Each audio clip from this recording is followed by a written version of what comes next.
Arsenal. Oh my God. Whoa, calm down, Jamal. Don't pull out the 9. What's wrong with these people, man? One more comeback again. One more comeback again, man. But you know what? I'm not going to be too negative today with them. I'm going to give them some positive because they did it last week against Man City and now this week against Newcastle at St. James Park, guys. We have to give them some clap, man. Let's give them some clap because we know Newcastle at home is one of the hardest stadiums to go. And for Arsenal to go there and not get just 1 point, but get all 3 points, that's a big plus for them. And they closed the gap on Liverpool because they lost yesterday. So Arsenal know that they need these 3 points, man. And they got it, bro. Trust me. But guys, please remember to like, share, comment, and subscribe. Please. Now, when I saw the lineup that Mikel Arteta posted today, I'm like, yes, Arteta, show the other teams in the Prem that you can put up a fight as well. Not just defensively, but also attacking, bro. You need to show the other teams that you can play attacking football as well, not just defensive. And when I saw Eze in that lineup, I'm like, yes, bro, this is the right way. It's the right way. Don't just play defensive. Don't just play a flat midfield with Zubimendi, Mikel Merino, and Declan Rice. No, put on some attacking play. And even if you're not going to play Eze, play one area. Play some attacking players, man. You have so much firepower on the bench. Don't just play defensive. So when I saw that he put Eze in the lineup, I'm like, yes, Arteta, this is good. And at one point, I do remember at what stage in the game they got a PK, but the ref overruled it and said that it's not a PK.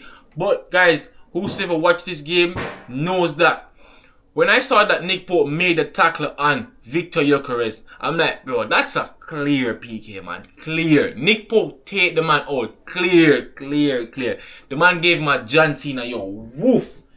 But they went back to the VAR and they said that it wasn't a PK.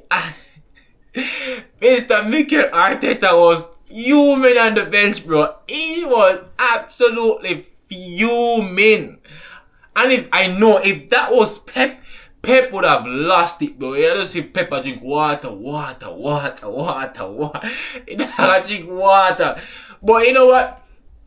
At that point, even when Arsenal didn't get the PK, they were still pressing for the first goal. Unfortunately, they didn't get it, but Newcastle got the first goal of the game in the 34th minute, scored by Mr. Nick Waltermade. And you know what, guys? He's not going to be Isak. Newcastle fans, he's not going to be Isak, but the best thing is that he scored. The only thing for you guys need to get better at is just defensive. The scoring wise, you guys have all the firepower.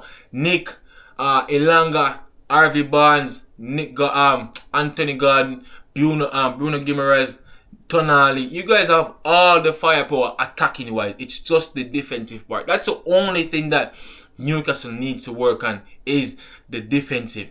So he scored the first goal and that was basically it for the first half. Now going into the second half now, Arsenal know that they need to make a change. They need to find something to get back in this game. And as time goes by, Newcastle is just defending and Arsenal is just wave after wave after wave. Yes, they were just pressing, man. Pressing the life out of Newcastle, bro. And Newcastle held on. But they could just hold on for so long because those changes that Mikel Arteta put changed today, Martin Odegaard and Martinelli, those changes, bro, changed the entire game. So Arteta, those changes, they were so good, man. Especially Martin no shoulder guard, bro. That changed the entire game, man, because you guys needed something to unlock that Newcastle defense. And Saka, we all know he's coming back from an injury, so he's not that really fit. So he took him up. And the next thing is that Mikel Odegaard is not that fit either. He have a shoulder injury. Sorry, not Mikel, Martin Odegaard. He have a shoulder injury, and for him to make that risk to put on Odegaard, bro. That's a big risk.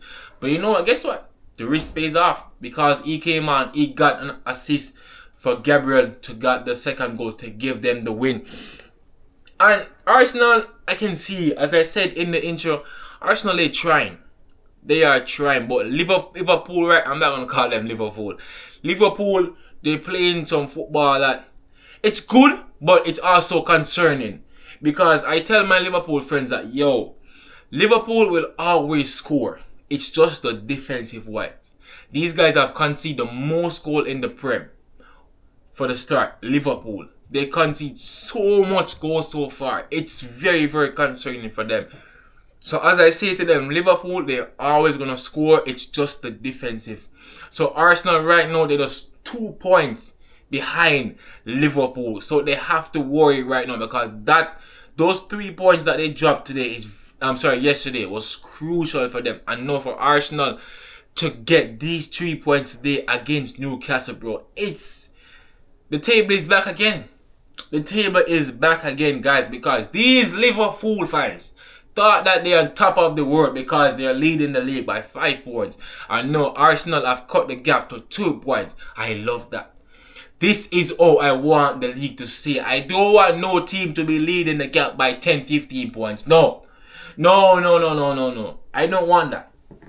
So for Arsenal right now, this season, it's a must win. Arsenal FC, you guys have to win a major trophy this season. Not a Carabao Cup, not a FA Cup. It's either the Premier League or the Champions League. Anything otherwise from that, it's a failure again. And for Arteta, if you don't win nothing this season, bro, you should be sacked. I repeat, if Mikel Arteta do not give Arsenal FC a major trophy this season, he should be sacked. He's not the man for the job, bro. Go and get someone else. Because he spent all this money in the transfer. He get all these players. And if he can't deliver them, if he can't bring Arsenal over the line, he should be sacked. Because there's no way you're going to keep on saying that, oh, we're getting closer and closer and closer. Closer to what? The edge? To go off the cliff? Closer to what, bro? Last season, you guys came second. Fair. The season before, second. Again.